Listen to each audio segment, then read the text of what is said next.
Bueno, para la tarde de hoy, con nuestro cafecito y nuestras galletas, vamos a hablar del primero de los estados financieros que se debe presentar para una empresa o para una persona que esté obligada a presentar sus estados financieros.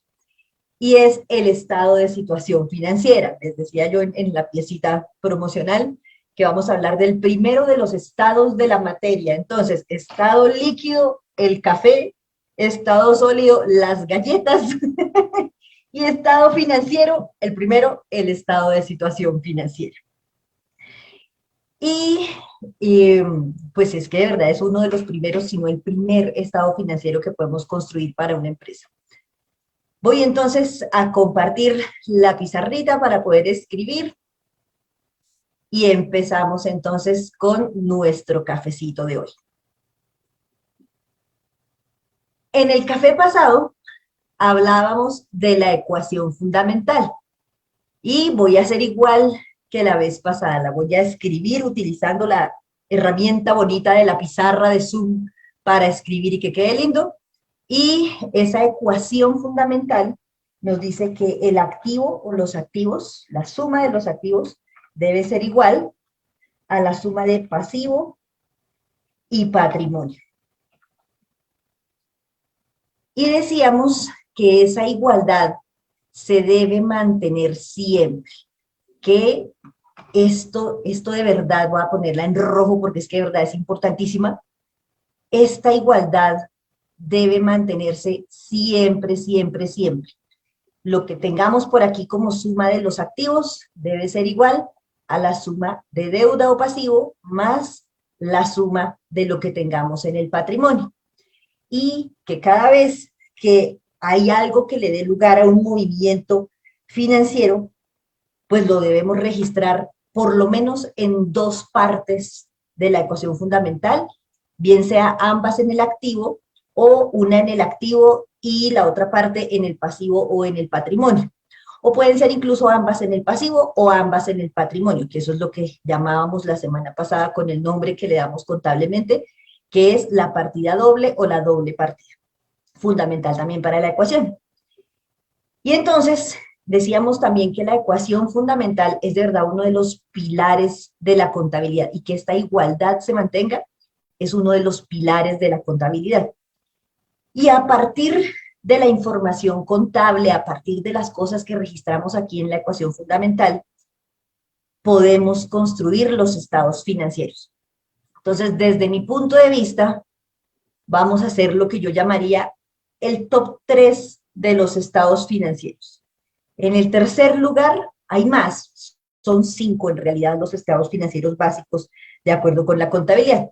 Pero entonces, en el tercer lugar, ¿yo a quién pondría? El estado de flujos de efectivo, que es lo que nos va a decir es precisamente eso, de dónde sale la plata, a dónde se fue la plata, mejor dicho, cómo fluye el efectivo de la empresa. Importante, sí, importantísimo, se debe construir para todas las empresas y nos da el detalle de qué está pasando con el efectivo dentro de la empresa. En el top 2, segundo, diría yo, más importante de los estados financieros, el estado de resultados. Y el estado de resultados lo podemos construir, al igual un poco que el flujo de efectivo, cuando ya la empresa o la persona que tiene un negocio empieza a tener movimiento. Esa empresa o ese negocio de esa persona empieza a ver ventas, empieza a ver la generación de costos, de gastos, en fin. Nuestro próximo café va a ser acerca del estado de resultados. Ese estado de resultados antes lo conocíamos como el estado de pérdidas y ganancias o el PIG. Y de hecho muchas personas como yo, sobre todo los que somos vieja escuela como yo, todavía le decimos el PIG. Primero porque es como más cortico decir que estado de resultados. Y segundo porque es que nos acostumbramos a hablar del PIG. ¿Y PIG a qué le debe su nombre? Pérdidas y ganancias, porque uno en ese estado financiero puede ver o las pérdidas o las ganancias, idealmente las ganancias, obviamente, que genera la empresa o que genera ese negocio. Entonces, el estado de resultados o el PIG nos muestra el movimiento ya de la empresa en términos de cuánto está vendiendo o el negocio, si es una persona natural, y cuánto le cuesta y cuánto gastan en poder tener ese negocio para tener al final o ganancias, utilidades o pérdidas. ¿Listos? Y en el top 1 principal, diría yo, de los estados financieros, el primero que podemos construir, que lo podemos armar incluso en el momento cero de la vida de la empresa. Esa empresa acaba de existir, acabamos de firmar los papeles en la Cámara de Comercio, la escritura, o como persona natural acabamos de iniciar nuestro negocio, tenemos nuestra idea y decimos vamos a empezar con este negocio. En ese momento ya le podemos construir el estado de situación financiera. Y ese estado de situación financiera, antes lo llamábamos, los que somos otra vez como vieja escuela como yo, el balance general. De hecho, yo todavía le sigo diciendo balance, a mí me cuesta trabajo esto del cambio y acostumbrarme a decirle estado de situación financiera, que además me suena larguísimo, me ha costado trabajo, entonces para mí sigue siendo y seguirá siendo toda la vida el balance general o el balance de la empresa. Entonces yo todavía sigo pidiendo, cuando me van a dar estados financieros de las empresas, necesito ver el balance, necesito ver el PIG, y necesito ver, bueno, el flujo efectivo y todo lo demás que quiera, las notas y todas esas cosas, más adelante vamos a hablar de eso, pero yo sigo pidiendo balance y PIG. Entonces, el que nos va a ocupar hoy, en el que nos vamos a concentrar, es este, el top 1, el estado de situación financiera o balance general. Y vamos a ver, además, qué relación tiene con lo que hablamos en el café pasado, que era la ecuación fundamental, activo, pasivo y patrimonio. Entonces, ahora sí, vamos a entrar en más detalle de lo que es el estado de situación financiera. Cuando nosotros, o nosotros no, porque yo no soy contadora, cuando los contadores presentan los estados financieros, esos estados financieros deben tener un orden específico, una organización interna específica y deben tener un encabezado específico también. En el encabezado de los estados financieros hay una información fundamental. Por si las dudas, por esto que acabo de decir de que yo no soy contadora, yo soy profesional en finanzas y relaciones internacionales de la Universidad Externado de Colombia. Le entiendo a la contabilidad, pero no soy contadora. ¿Listo? Y entonces, resulta que ese encabezado de los estados financieros debe tener una información fundamental. La primera línea en el encabezado de los estados financieros es el nombre de la empresa. Entonces, ese nombre de la empresa, vamos a poner aquí una empresa de ejemplo, puede ser Dulces Pepito S.A. Y entonces esa es la razón social de la empresa, el nombre, y nos debe incluir si es una sociedad anónima o una sociedad por acciones simplificada, que sería una SAS, o nos debe decir si es una compañía limitada o si es una sociedad en comandita por acciones, en fin, nos debe decir en el encabezado qué tipo de sociedad desde el punto de vista jurídico es. Segundo reglón en el encabezado de los estados financieros en general, ¿qué estado financiero estamos viendo ahí? Ese es importantísimo. Entonces, como hoy le vamos a dedicar al estado de situación financiera, lo voy a poner otra vez utilizando la herramienta de Zoom para que quede bonita. Estado de situación financiera. Entonces, el segundo reglón en el encabezado de los estados financieros es qué estado financiero estamos viendo ahí. El tercer reglón en el encabezado de los estados financieros nos debe decir la fecha de corte de ese estado financiero. Entonces, si estamos viendo, por ejemplo, el corte a 31 de diciembre de 2020, que es el año inmediatamente anterior, aquí iría a 31 de diciembre de 2020. Entonces, ese sería el corte anual más reciente que podemos tener.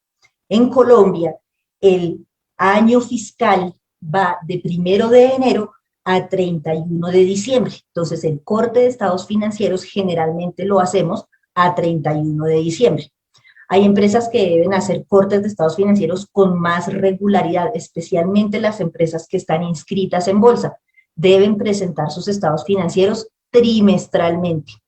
Y entonces se vuelve importantísimo ese renglón de la fecha para saber a qué fecha de verdad estamos nosotros viendo esas cifras. Y el cuarto renglón, importantísimo también en el encabezado de los estados financieros, nos debe decir en qué unidades están expresadas las cifras. Entonces aquí debería decir, por ejemplo, cifras en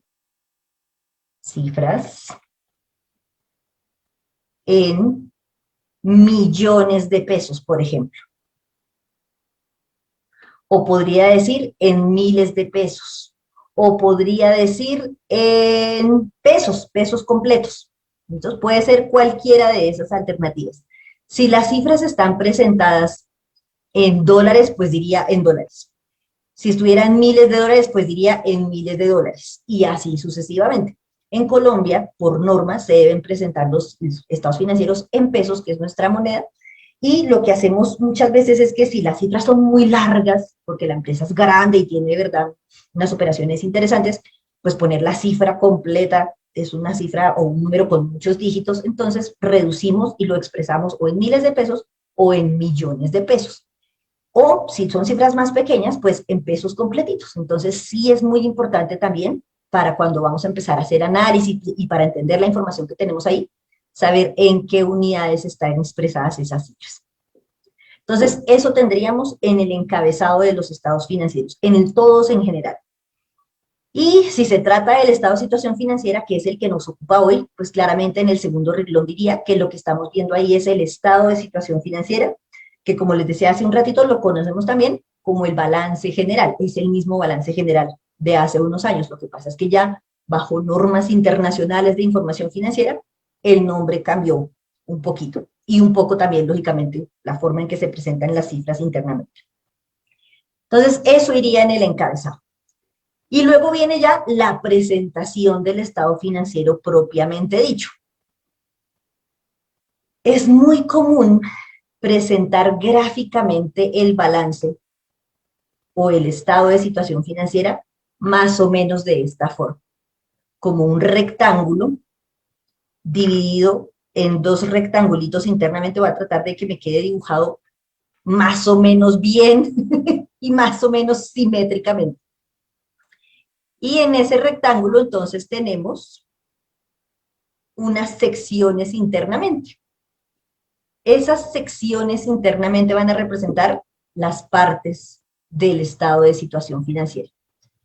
Entonces, por un lado tenemos, por el lado izquierdo, lo que llamamos el lado activo del balance o del estado de situación financiera. Y lo que tenemos ahí son los activos que controla la entidad o la persona de quien estamos presentando ese estado de situación financiera. Y por el otro lado, ojo, vamos a tener dos partecitas. La primera de esas partecitas será el pasivo o las deudas que tiene esa empresa o esa entidad. Y en una segunda partecita, por aquí abajo, tendremos el patrimonio, que es la parte que corresponde a los socios o a la persona cuando se trata de una persona natural, la que está presentando el estado financiero. Entonces aquí ya tenemos una primera cosa que nos une, o la primera cosa y la más importante, que nos une con lo que hablamos en el café pasado: activos, pasivo y patrimonio. Es decir, aquí tenemos la ecuación fundamental. El estado de situación financiera es la representación de la ecuación fundamental y viceversa, más o menos.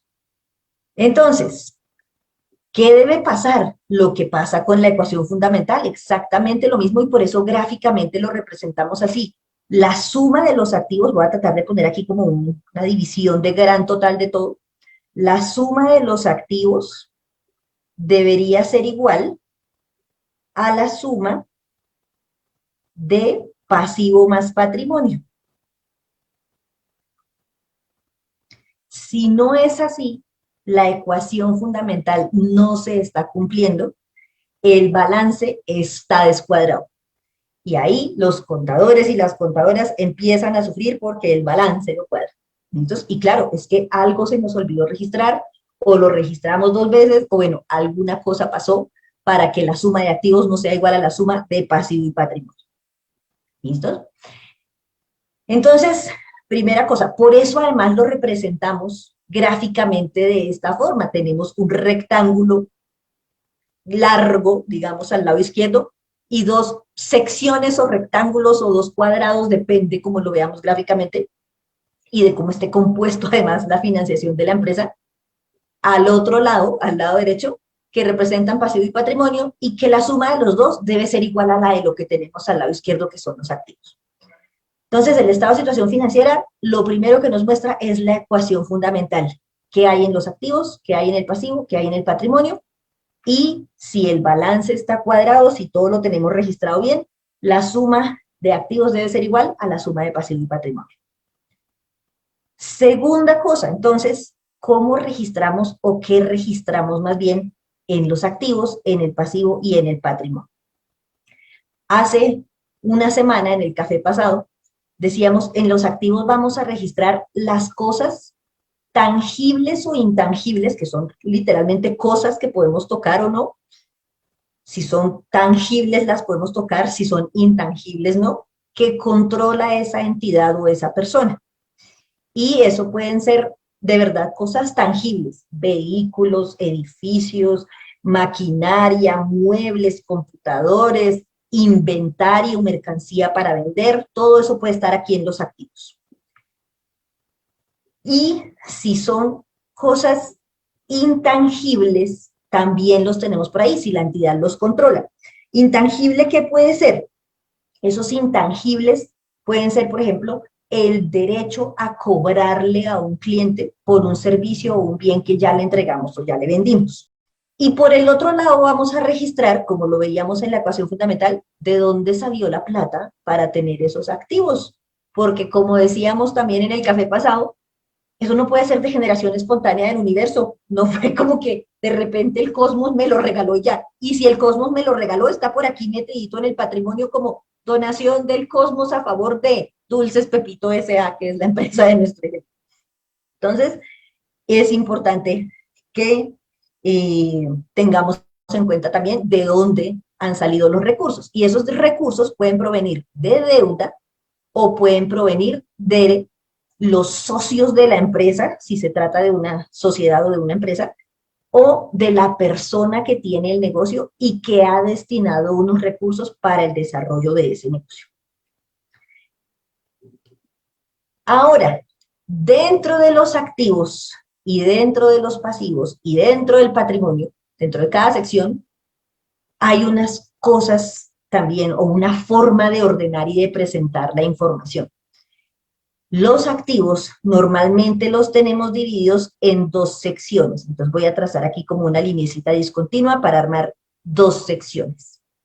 En una primera sección vamos a tener los que llamamos activos corrientes. Y esos activos corrientes, lo que los caracteriza es que los podemos volver dinero en efectivo en un periodo menor o igual a un año. Es decir, ahí vamos a tener el dinero en efectivo, vamos a poner por aquí, vamos a tener en los activos corrientes el dinero en efectivo que esa empresa o esa persona tenga en sus cuentas en el banco o ahí físicamente con ella, o en algunos depósitos a la vista, como por ejemplo algunos fondos de inversión colectiva de los que hablábamos hace un par de cafés. Vamos a tener otra sección que se llama inversiones temporales. Y esas inversiones temporales surgen cuando tenemos algunos excedentes de efectivo que no necesitamos inmediatamente y que queremos poner a que nos renten un poquito, que no queremos dejar esa plata como quieta ahí Y entonces, por ejemplo, abrimos un fondo de inversión colectiva, pero a un plazo más larguito, no simplemente a la vista, y entonces ponemos la plática a rentar. Como su nombre lo dice, son temporales. No vamos a tener esa inversión quieta ahí mucho tiempo, la vamos a poder volver dinero en efectivo en un plazo máximo de un año. Ahí podemos tener CDTs, podemos tener otro tipo de inversiones. Dentro de esa sección de los activos corrientes, vamos a tener también las cuentas por cobrar. Y dentro de las cuentas por cobrar, las más importantes, esa cuenta la llamamos también deudores. Las más importantes deberían ser las de los clientes. Ahí puede haber cuentas por cobrar a los clientes, a trabajadores o empleados, a los socios, a vinculados económicos, que son otras empresas que tienen relación con la nuestra, en fin. Entonces, dentro de las cuentas por cobrar, la más importante debería ser las cuentas por cobrar a clientes. Y podemos tener dentro de los activos corrientes otro grupito, otra cuenta, que son los inventarios. Todas las cositas que la empresa tiene para la venta o con las que va a fabricar el producto que vende. Si estamos hablando de una empresa industrial, de una fábrica, aquí tendríamos materia prima, producto en proceso y producto terminado, que son los inventarios que normalmente vemos en una fábrica o en una empresa industrial. ¿Y qué caracteriza? Bueno, y podemos tener otras cuentas en los activos corrientes. Y ahí podemos tener, por ejemplo, unos anticipos de impuestos, unos anticipos hechos a proveedores, bueno, otras cosas. ¿Qué caracteriza todo ese grupo? Vamos a encerrarlo por aquí así todo juntico. El que está en los activos corrientes, como lo decíamos ahorita, eso se va a volver dinero en efectivo en máximo un año. Entonces, si vamos a registrar algo como inversiones temporales, es porque en menos de un año esperamos redimir esa inversión y recibir la plata. En las cuentas por cobrar o los deudores es porque el plazo máximo que le dimos a esas personas, clientes o las que sean, para que nos paguen, es de un año. En los inventarios también, si los vamos a registrar ahí, es porque lo que vamos a tener ahí, sea materia prima para fabricar el producto, o sean productos ya terminados, o sea, la mercancía que tenemos para vender, esperamos volverla a producto y poderlo vender, o poder vender ese producto, dependiendo de si somos empresa industrial o comercial, en máximo un año. Y lo mismo lo que haya en los otros.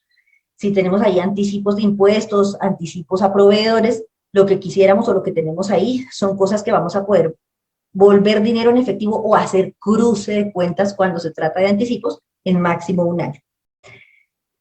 Entonces, primer grupo importante dentro de los activos corrientes.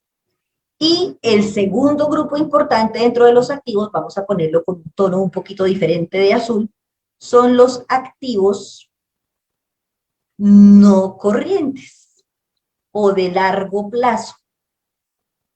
Y esos activos no corrientes que los caracteriza van a estar dentro de la empresa un plazo mayor a un año. No necesariamente implica que los vamos a volver dinero en efectivo de una, no. Son activos que pueden estar al servicio de la empresa indefinidamente, muchos, muchos, muchos años. O pueden ser cosas que están dentro de la empresa año y medio, 2 años y que esperamos poder vender o que vamos a utilizar de alguna otra forma y sacamos de los activos. Pero inicialmente son cosas que van a estar al servicio de la empresa o dentro de los activos de la empresa más bien, por lo menos un año, más de un año. Y ese grupo de activos no corrientes se puede dividir en dos grupitos también. Podemos presentarlo como un solo gran grupo y la lista de todos esos ahí, o podemos presentarlo dividido en dos grupos. Y esos dos grupos son los activos fijos y los otros activos. Y esos otros activos se entenderían, si están ahí, como no corrientes o de largo plazo. ¿Listo? Y entonces, ¿qué cosas vamos a registrar ahí? En los activos fijos, vámonos primero con esos. En los activos fijos, vamos a registrar o se registran generalmente cosas que la empresa utiliza para el desarrollo de su actividad principal. Y en la gran mayoría de los casos, no me atrevo a decir que en todos, estoy tratando de pensar si hay algún ejemplo en el que no, cosas que la empresa, mucho que son tangibles, que la empresa puede, o las personas más bien, podemos tocar, ver, sentir. Y dentro de esos activos fijos podemos encontrar, por ejemplo, terrenos, literalmente lotes, cosas que la empresa tiene comprados, unos terrenos comprados que tiene la empresa y que espera utilizar a futuro para construir ahí, por ejemplo, una nueva fábrica o una nueva planta de producción, o que los tiene como inversión y que en un plazo de más de un año espera vender y ganar platica ahí por la venta de esos lotes. Ahí podemos tener, con el nombre de la cuenta, como se utiliza contablemente, edificios. Esos edificios se refieren a locales, bodegas, casas, apartamentos, oficinas, edificios, literalmente, si está completo el edificio, que la empresa utilice para el desarrollo de su actividad y que son de la empresa. Ojo, ahí no estamos pagando arriendo, ese local o esa bodega o esas oficinas o ese inmueble es de la empresa o de la persona que está presentando los estados financieros. Ahí vamos a encontrar también la maquinaria. Y entonces la maquinaria, generalmente el nombre lo llamamos maquinaria y equipos. ¿Y qué registramos ahí? Pues eso, la maquinaria que la empresa utiliza para la fabricación del producto que vende. Podemos encontrar otro renglón que se llama vehículos y que en algunos casos encontramos como flota de transporte. ¿Y qué tenemos ahí? Pues eso, carros que la empresa o que la persona tiene. Si se trata de una empresa, son vehículos que están a nombre de la empresa, que son de propiedad de la empresa y que muy seguramente están es al servicio de la empresa. ¿Por qué digo muy seguramente? Porque es posible que el carro esté a nombre de la empresa, pero lo esté utilizando uno de los socios para sus cosas personales. Eso puede pasar sobre todo en las empresas de familia, pero no es lo normal, no es el deber ser más bien. Entonces, vehículos. Si soy un negocio pequeño y tengo un carrito que utilizo para la distribución de mis productos, ahí va, ese es el carrito de la empresa y es el que utilizamos para la distribución de nuestros productos. Podemos tener también dentro de eso equipo de cómputo, computadores, impresoras, cámaras, escáneres, todas esas cositas que son muy como de verdad tecnología de la información y que la empresa tiene para su uso también, o el negocio tiene para su uso. Y podemos encontrar una cuenta que es propia de determinados tipos de negocio, digámoslo así, que se llaman los semovientes. Esos semovientes son animales. Y entonces pensemos, por ejemplo, en una hacienda lechera, una hacienda o un hato lechero. Esa hacienda lechera tiene unas vacas y esas vacas producen la leche que la empresa vende. Recoge, ordeña a las vacas, la recoge y la vende. Entonces, si esas vacas, más bien, si el negocio de esa empresa es ordeñar las vacas y vender la leche, esos animales son activo fijo y entran como semovientes dentro de los activos fijos de la empresa y la empresa los va a tener dentro de sus activos por más de un año. Pero si el negocio de esa empresa o de esa hacienda ganadera no es la recolección y venta de la leche, sino la venta de los animales, la compra y venta de los animales, ya sea en pie, es decir, vivos, o en canal, ya sacrificado el ganado, pueden ser pueden ser vacas, pueden ser conejitos, pueden ser gallinas, pueden ser codornices, pueden ser muchos animales diferentes, no sería inventario fijo, no sería, perdón, activo fijo, sino inventario. Y estarían en el activo corriente, porque lo que es hacienda, lo que hace es vender y comprar los animales. Si lo que hace es la venta del producto de esos animales, leche en el caso de las vacas o las cabras, huevos en el caso de las gallinas o las codornices, pues entonces esos animalitos serían activos fijos. Entonces, esos son como los principales que tenemos dentro de los activos fijos. Y dense cuenta, o démonos cuenta, que son tangibles. Son cosas que podemos tocar, que podemos oler, que podemos ver, sobre todo oler los animalitos. Por el otro lado tenemos los otros activos no corrientes. Entonces voy a trazar por aquí una línea más larga, larga, larga, larga hacia el otro lado para hacer la lista de los otros activos no corrientes. Y ahí, ¿qué nos podemos encontrar? Podemos encontrarnos inversiones a largo plazo. Como su nombre lo dice, son inversiones, pero no son temporales, son a largo plazo. La empresa espera mantener esa inversión durante un plazo de más de un año. Esto puede ser una inversión permanente en acciones de otra empresa. Por ejemplo, somos socios aliados con otra empresa y ahí tenemos nuestra inversión permanente allá. Listo. Podemos encontrar otro grupo que son los intangibles. Y dentro de esos intangibles, ojo que las inversiones a largo plazo también son como una forma de intangible, ¿no? Que lo hablábamos en el café pasado. Los intangibles, ya propiamente dichos para los otros activos no corrientes, son algunas cosas sobre las que la empresa o la persona tiene control, pero que como su nombre dice, no se pueden tocar. ¿Qué cosas podemos tener ahí? Por ejemplo, las patentes.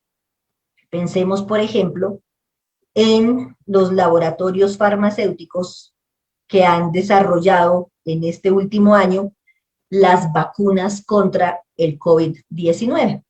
Esos laboratorios patentan la vacuna, por supuesto, todos los laboratorios farmacéuticos cuando desarrollan un nuevo producto, hacen la patente de ese producto. Y esa patente que les da el derecho exclusivo de explotación de ese invento. Uno puede tener la patente sobre una máquina, puede tener la patente sobre una fórmula, como es en el caso de las vacunas, puede tener la patente sobre una idea. ¿Listos? Y entonces registra, en el caso de Colombia, ante la Superintendencia de Industria y Comercio, ese invento, esa fórmula, y eso le da una patente que le da explotación exclusiva de esa idea o de ese invento o de esa fórmula durante un periodo determinado de tiempo, si no estoy mal, son 20 años. Pregunta María Camila en el chat que si la empresa tiene activos en el exterior debe clasificar el activo en activos internos y externos. No, no necesariamente, María Camila. Depende si son, por ejemplo, inversiones a largo plazo en el exterior, estaría como inversiones a largo plazo. En las notas o en las revelaciones sí podríamos entrar a ver si eso es nacional o es en el exterior o en dónde están esos activos o esa inversión. Entonces, en los intangibles podemos tener las patentes. Podemos tener otra cosa que se utiliza mucho para las empresas, sobre todo las empresas grandes, y lo protegen mucho cuando ya son cosas como muy reconocidas, las marcas.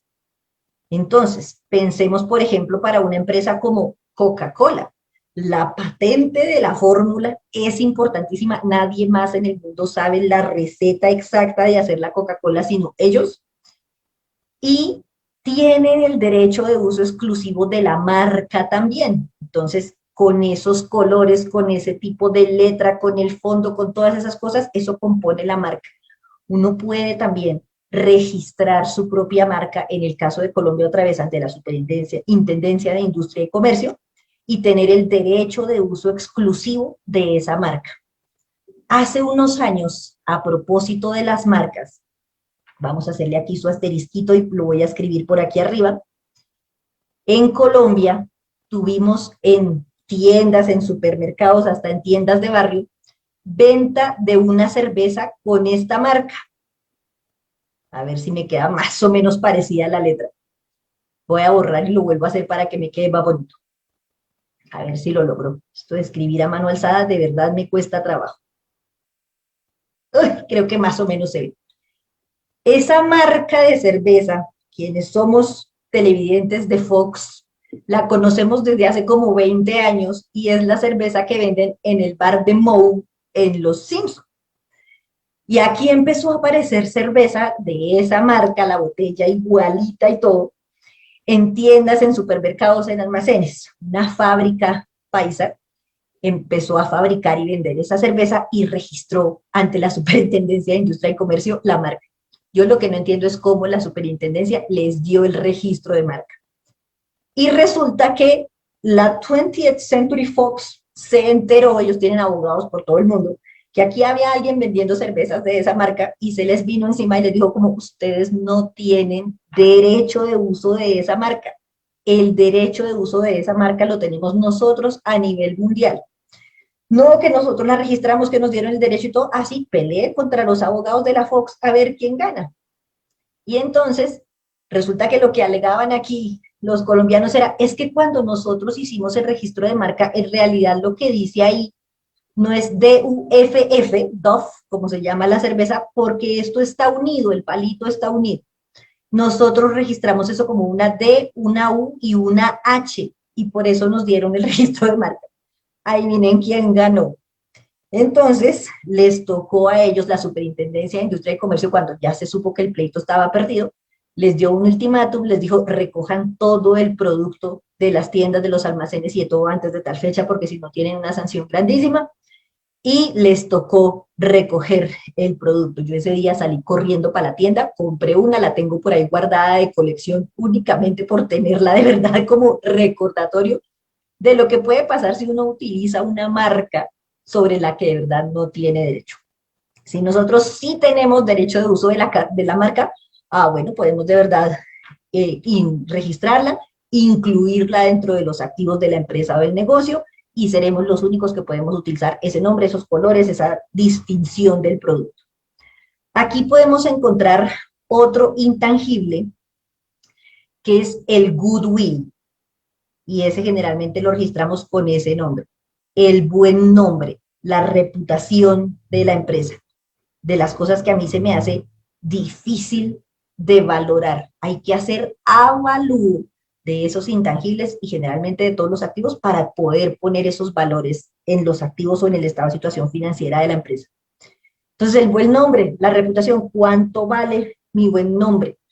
Hay expertos en avalúos de intangibles que pueden llegar a definir cuánto vale eso para poder ponerlo en los estados financieros, cuando se trata de verdad de algo muy valioso para la empresa, muy importante.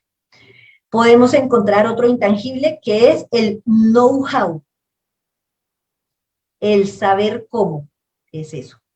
Y ese know-how se refiere a el procedimiento, por ejemplo, para la producción de lo que la empresa vende, que puede ser con unos pasos específicos y que eso hacen que el producto sea de la forma que es y salga de la forma que sale y que le guste al público así como le gusta.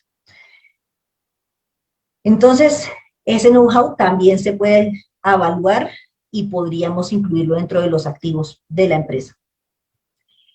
Entonces, dentro de los intangibles, dentro de los activos no corrientes o los otros activos, podemos tener una cantidad de cosas que de verdad no podemos tocar, pero que son valiosas, son importantes para la empresa y podemos registrar dentro de los activos de la empresa.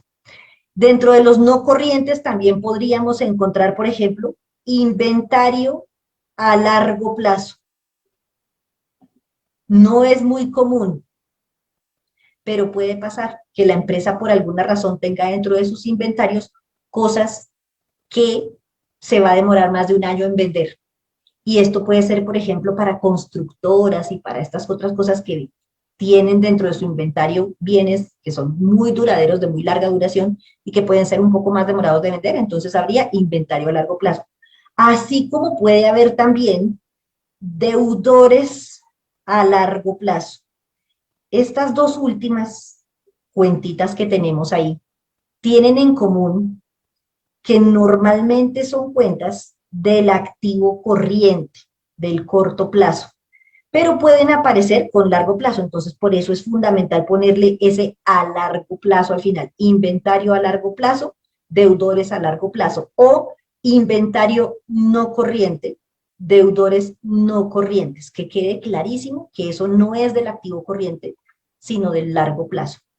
Y en el caso de los deudores no corrientes nos estaríamos refiriendo a clientes a los que la empresa o la persona que tiene el negocio les dio más de un año de plazo para pagar.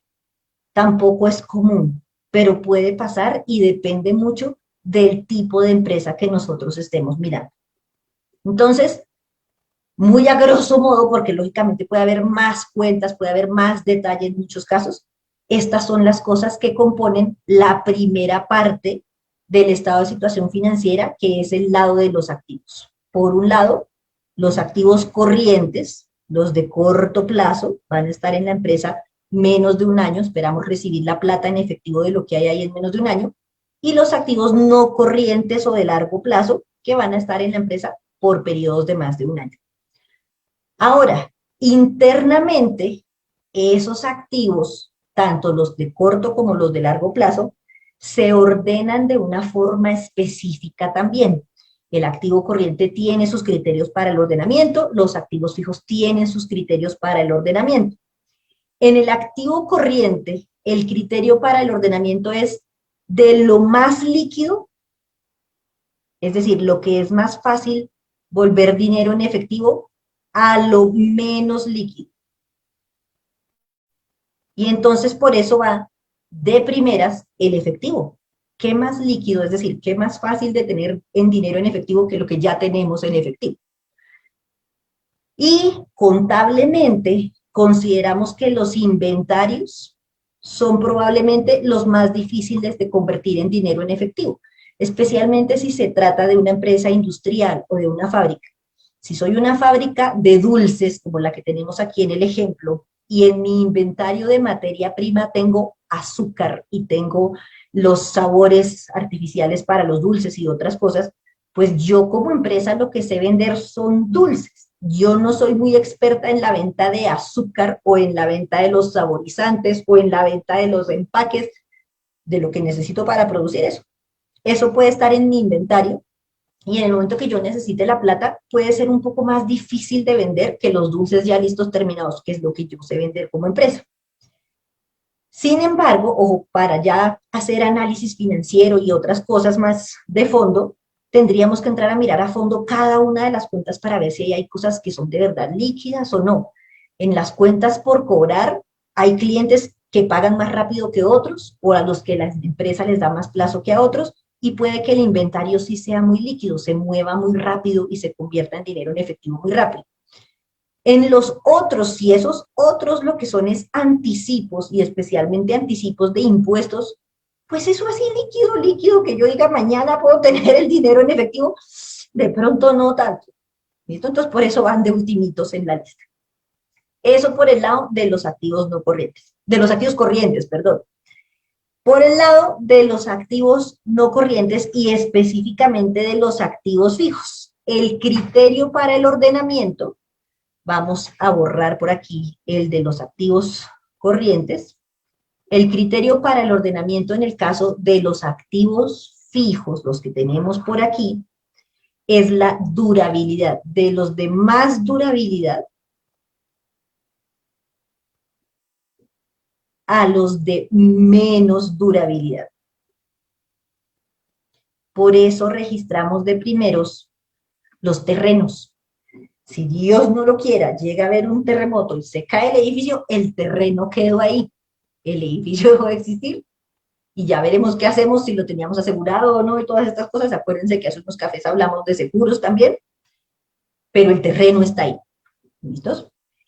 Y lo menos durable vendría siendo, por ejemplo, el equipo de cómputo. A la velocidad que se va renovando la tecnología y que va avanzando la tecnología, pues un computador toca estarlo cambiando por ahí cada 3, 4 años. A mí hace poquitico me tocó estrenar computador, por eso es que ahora pueden ver mis canas y mis arrugas en alta definición.